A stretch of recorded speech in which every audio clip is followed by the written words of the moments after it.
Coragem, uma pedra com um buraco no meio e um gato. Você já sabe do que a gente está falando? Vamos conferir nesse vídeo? E aí, pessoal, tudo bem com vocês? Sejam muito bem-vindos ao primeiro vídeo de conteúdo deste canal, Clube da Joyce. Eu espero que você se sinta acolhido aqui, então desde já deixe a sua curtida neste vídeo, se inscreva neste canal e ative as notificações para você não perder nenhum dos conteúdos que a gente lançar aqui. Caso você não tenha visto o nosso vídeo de apresentação, não deixe de conferir nos cards aqui acima. Hoje a gente vai falar de um outro mundo, é de Coraline que a gente tá falando. Bora?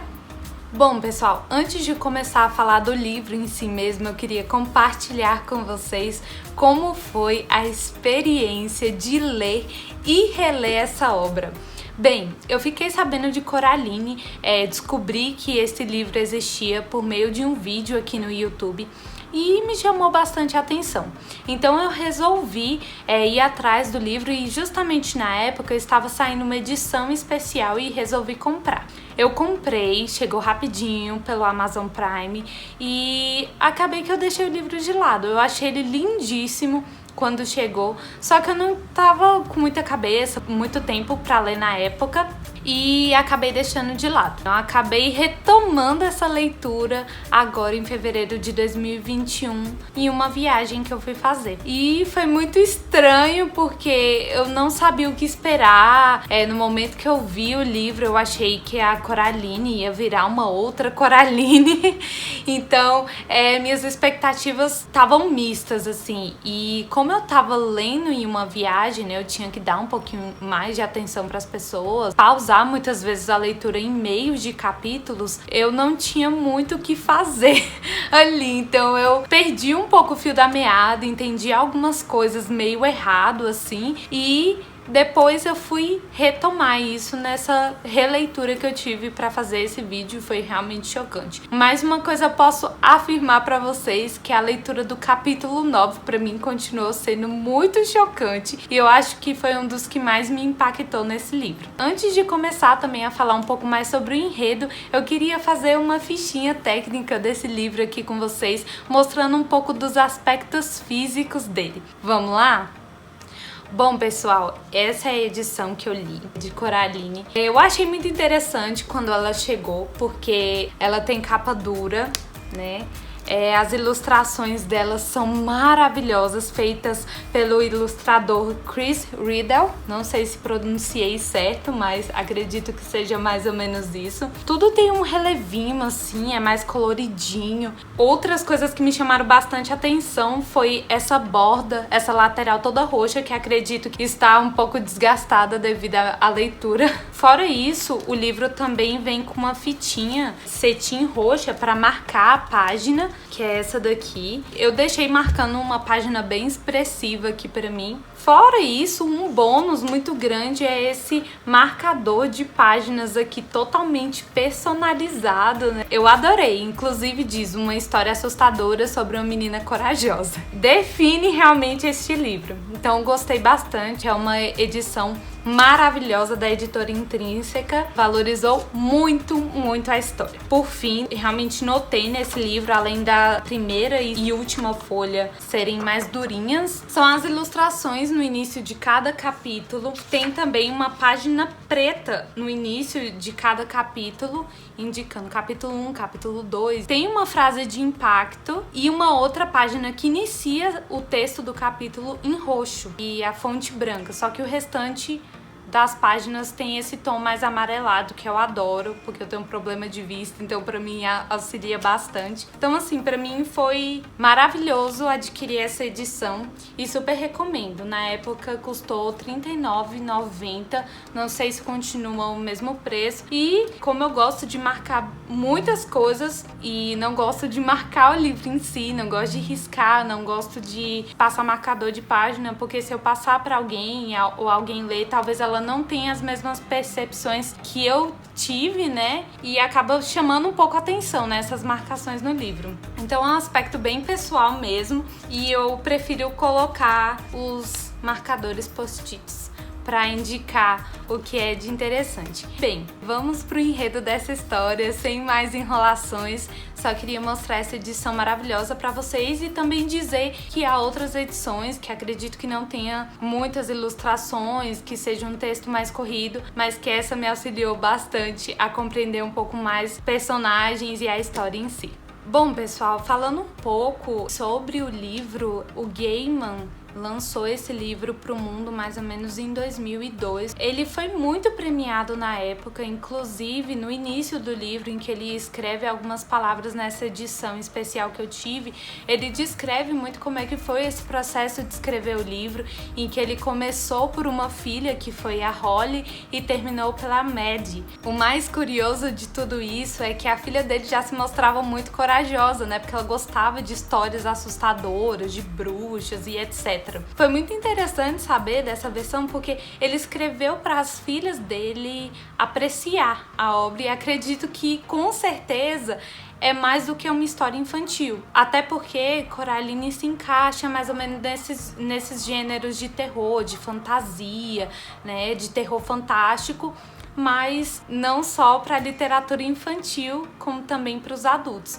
Acredito que a minha percepção é de que Coraline é um livro para todas as mulheres corajosas. O início do livro já diz muito pra gente nessa mudança de rotina da Coraline, que ela vai morar no Pink Palace, que é uma nova casa que inclusive era um casarão, que foi dividido em vários apartamentos, e o apartamento do Gaiman em si era o número 4. Isso não diz exatamente no livro que o da Coraline era o de número 4, mas que ela tinha vizinhos muito peculiares. Assim que ela se mudou, ela tinha um vizinho de cima, que ela descreve como velho doido, que se diz como um treinador de ratos. As senhoras que moravam embaixo, que eram as senhoritas Spink e Fossible, se não me engano. Ambas eram atrizes quando eram jovens, então elas têm aquele quê bem teatral quando a Coraline vai visitá-las. O horror todo da história é iniciado porque a Coraline é uma menina muito corajosa. Ela gosta de explorar ambientes. Então, nesse momento em que ela vê que os pais passam o dia inteiro ocupados, trabalhando, ela pensa, o que eu posso fazer agora? Em um desses momentos em que ela vê que os pais estão ocupados, o pai sugere, vai explorar a casa. E é nessa exploração que ela acaba descobrindo uma porta que dá para uma parede de tijolos. E num belo dia, a Coraline resolve explorar a tal porta. Ela pega aquela chave enferrujada, abre a porta, se depara com um corredor, não mais uma parede de tijolos. Isso pra mim já me chamou a atenção porque, fazendo até um adendo aqui, tem uma mistura de fantasia, mas é uma espécie de terror comparada a Alice no País das Maravilhas. E, enfim, a Coraline, corajosa como é, decide passar por esse corredor e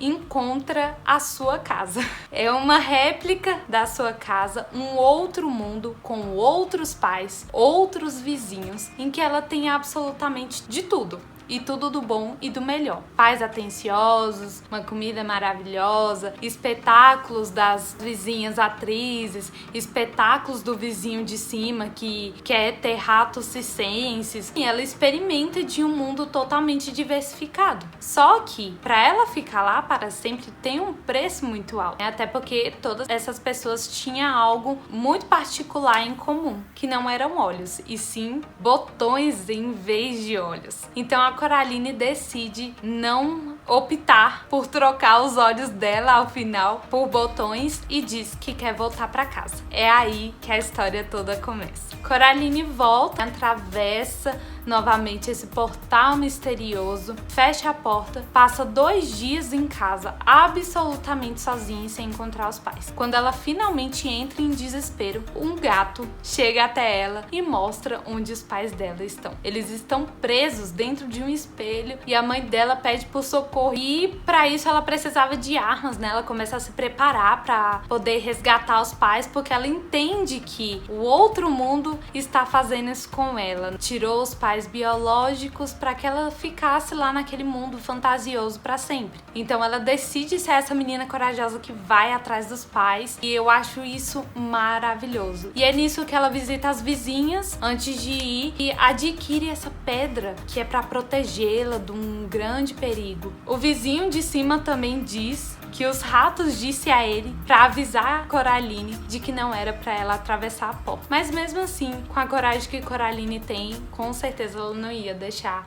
os pais à mercê e ia resgatá-los. É claro que tudo isso é misturado com muita emoção, é escrito de uma maneira muito envolvente, que não deixa você desgrudar os olhos. E os 13 capítulos do livro deixa você com o olho grudadinho lá pra saber. E é nesse momento em que ela vai atravessar a porta que ela fala uma frase muito importante. Inclusive a minha fitinha roxa do livro está parada justamente nela, que diz assim: porque coragem é quando você sente medo de fazer algo, mas faz mesmo assim. É quando você enfrenta o medo. Acontece que nesse momento da travessia, em que ela está conversando com esse gato, ela conta, né, que se fossem os meus pais, mesmo sendo eles não desistiriam de mim. E dessa forma eu não vou desistir deles. E nessa travessia, ela se torna uma menina totalmente resistente, né, a essa outra mãe, a esse outro pai. E é aí que ela reúne forças e coragem para conseguir fazer uma negociação com a outra mãe. A outra mãe, que é uma criatura que criou todo aquele mundo e que adora jogos, é pega justamente nesse momento pela Coraline. E a Coraline chega até ela e faz uma proposta de um jogo de exploração, de descobertas. Se a Coraline conseguisse achar as almas das 3 crianças, os pais, ela poderia sair dali ilesa, mas se ela não conseguisse achar, ela seria da outra mãe para sempre. E a outra mãe ficou maravilhada com aquele desafio, porque ela tinha plena certeza de que a Coraline não ia conseguir. Acontece que ela estava muito errada. Assim que a outra mãe aceita o desafio da Coraline, ela sai em busca das almas dessas 3 crianças. E ela passa por diversas situações bizarras, assim, que eu não imagino ser descrito no livro infanto-juvenil. Até eu fiquei assustada. Adendo, o que me impressiona é que essa garota entra e vai em qualquer lugar, gente. Ela só vai, entendeu? Como é que ela consegue fazer isso? A cada momento em que a Coraline consegue resgatar uma das almas, o mundo ideal que a outra mãe criou vai se desfazer. À medida em que você vai lendo, assim, a narrativa, nossa, é asqueroso, gente, é asqueroso mesmo. Esse momento em que ela vai ter um embate real com a outra mãe, ela é muito, muito perspicaz. O gato tá morrendo de medo, aquele personagem que no início do livro a gente vê como arrogante, com ar de superioridade, fica totalmente reduzido, morrendo de medo da outra mãe. A gente sabia que no final a outra mãe iria ser egoísta, não ia se dar por vencida no jogo e ia fazer de tudo para que Coraline ficasse lá. A Coraline pensa em uma estratégia, sabe que os pais dela estão dentro do globo de neve e é nesse momento que ela captura o globo de neve, fica com as bolinhas de gude, que são as almas das 3 crianças, dentro do bolso e joga o gato em cima da cara da outra mãe, que já tá totalmente asquerosa, e consegue fugir pela porta. Nesse momento ela chama o gato e a outra mãe entra em fúria, né, porque a Coraline conseguiu ser esperta o suficiente para poder fugir. Ela consegue fechar a porta e entrar pro mundo real. Foi uma aventura, assim, terrível, assombrosa para ela. Porém, a gente sabe que a missão não acaba aí, até porque no momento em que a Coraline estava tentando fechar a porta, a mão da outra mãe consegue escapar. E a gente sabe que a outra mãe daria de tudo para fazer com que a Coraline voltasse para outro mundo e ficasse para sempre lá com ela. É nessa perspicácia que a Coraline tem que ela vai fazer com que esse jogo acabe de uma vez por todas, só que agora no mundo real. E no momento em que ela percebe que ela tá sendo perseguida pela mão da outra mãe, ela abre o poço, joga a chave e a outra mãe joga a outra mão lá dentro, e é um poço tão profundo que é impossível a mão da outra mãe sair de lá. Essa é uma história de muita coragem e eu queria finalizar até com uma das frases do livro que eu achei muito, muito interessante, que é: por um instante sentiu-se deslocada, não sabia onde estava, nem tinha muita certeza de quem era. É assombroso que aquilo de que somos feitos esteja tão ligado à cama onde acordamos pela manhã. E o mais assustador é a fragilidade disso. Eu achei muito interessante esse livro porque eu não esperava tanto dele. Inclusive, o Gaiman relatou que muitas mulheres chegou a procurá-lo e falar: obrigada por ter escrito Coraline. Elas falaram que foi uma história muito inspiradora e quando elas sentem medo, elas lembram de Coraline para ter coragem. Eu acho que essa é a inspiração que a gente tem que ter para os dias de hoje. Bom, pessoal, é isso. Eu espero que vocês tenham gostado. Acredito que tem muito a se falar sobre Coraline. Eu gostaria de dizer aqui que a adaptação cinematográfica do livro é excelente. Inclusive, fiquei sabendo das técnicas, procurei bastante, né, sobre isso. A criação do filme foi excelente, naquele modelo stop motion. E eu recomendo não só a lerem o livro, mas também a assistirem ao filme. Então acredito que vai acrescentar muito para vocês. E para quem ficou até o final desse vídeo, eu quero agradecer muito por você estar aqui conosco. Espero que você tenha gostado desse vídeo. Não deixe de comprar essa obra, de ler, e eu espero que você tenha gostado bastante. Fico no aguardo de vocês nos próximos vídeos. Um abraço e até a próxima!